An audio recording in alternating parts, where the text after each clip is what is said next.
Hola, hola, hola, compañeros.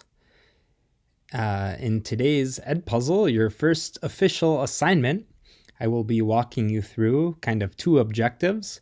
One objective is looking again at Google Classroom and navigating Google Classroom to find some helpful resources.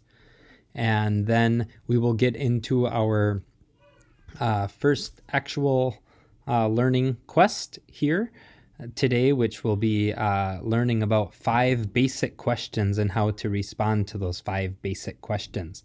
We will be working through the 5 basic questions all week. So today you're kind of just going to get the quick sped up version, and we'll focus on each of the 5 questions day by day as the week goes on. So if you're in Google Classroom, you'll see under Materiales del Curso, course materials, there is a post called Vocabulario y Guías. This is where you'll find your unit vocabulary and your unit guides. If you're in class today, you'll get the Unit 1 guide as well as some of the essential vocabulary for Unit 1. What we're going to be focusing on today is the Preguntas, básicas y respuestas. After the Edpuzzle today, we'll really focus on number 1, which is ¿Cómo te llamas? ¿Cómo te llamas? Notice when you ask somebody ¿Cómo te llamas? You'll notice a couple things. One, when you're pronouncing it, the double L sound in Spanish makes kind of like a ya, almost like a Y sound in English. So, ¿Cómo te llamas? ¿Sí? ¿Cómo te llamas? When somebody asks you, ¿Cómo te llamas? You'll respond with the following.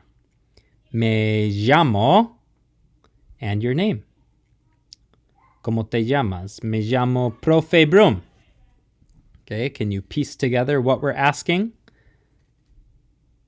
Hopefully you said, we're asking your name. ¿Cómo te llamas? What is your name? It's actually asking, how do you call yourself, or how do you refer to yourself? It's the most common way in Spanish of asking for a name, but it sounds kind of weird to translate into English. ¿Cómo te llamas? How do you call yourself? It's actually quite rare that sentences translate word for word from Spanish into English. Usually when you translate them word for word, they sound kind of bizarre. And this is an example. ¿Cómo te llamas? How do you call yourself? Me llamo Profe. I call myself Profe. See? There are other ways you can ask for somebody's name. You could ask ¿Cuál es tu nombre? Which is actually word for word, what is your name?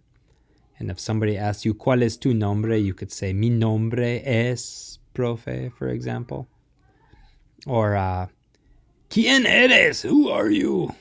Soy Profe. I am Profe. See, so you could ask with those sentence structures there. Also, notice how in Spanish, when it's a question, you have this thing called the upside down question mark right here, right? How you get that on your keyboard is you type Option Shift question mark.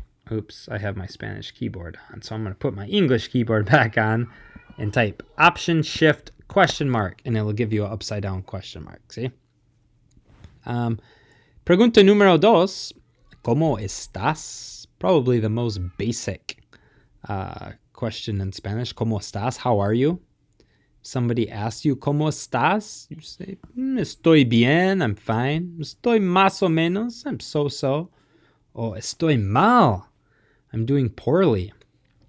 ¿Sí? ¿Cómo estás? Estoy bien, estoy más o menos, o estoy mal.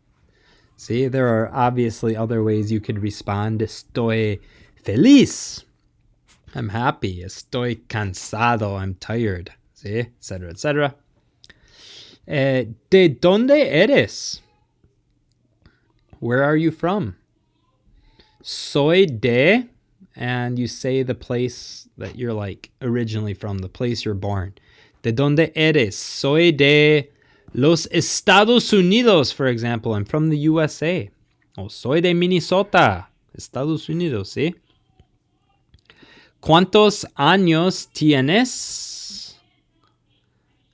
How old are you? Which, again, sounds weird if you were to translate. It actually translates to how many years do you have? ¿Cuántos años tienes? How many years do you have? And you respond by saying, yo tengo, and a number. 14, 15, 16, 17, right? A number, and then años. I have this many years, for example. Y por fin, finalmente, aquí, ¿cuál es tu comida favorita? Here we have a word that we call a cognate. A cognate, a word in Spanish that looks like a word in English. Can you guess what English word favorita looks like? Hopefully you said the word favorite. Okay, so we're asking about your favorite something. What is your favorite comida? Your favorite food. ¿Cuál es tu comida favorita? And you would say, mi comida favorita es... Insert your favorite food. I mean, most of us know how to say a few foods in Spanish because we're maybe familiar with Mexican cuisine. Mi comida favorita es tacos, enchiladas, tamales, fajitas. There are a lot of cognates. Remember a cognate, a word in Spanish that looks like a word in English? A lot of cognates with foods. Sopa, soup. Cereal, cereal. Ensalada, salad. Hamburguesa, hamburger. A ton of cognates when it comes to food. So, ¿cuál es tu comida favorita? Mi comida favorita es, when we get to this question later on this week in class, we'll learn maybe a list of the most common 8 or 10 favorite foods in class so that we all sort of have enough vocabulary to draw off of in order to answer this question. Okay, so these are the 5 basic questions we'll be working through this week. There you got a little glimpse at them. I hope the background noise wasn't too distracting. You'll learn that Profe has 2 young children and a young dog. So when I'm making videos at home, you'll definitely be able to tell. Muchas gracias, compañeros, y hasta pronto.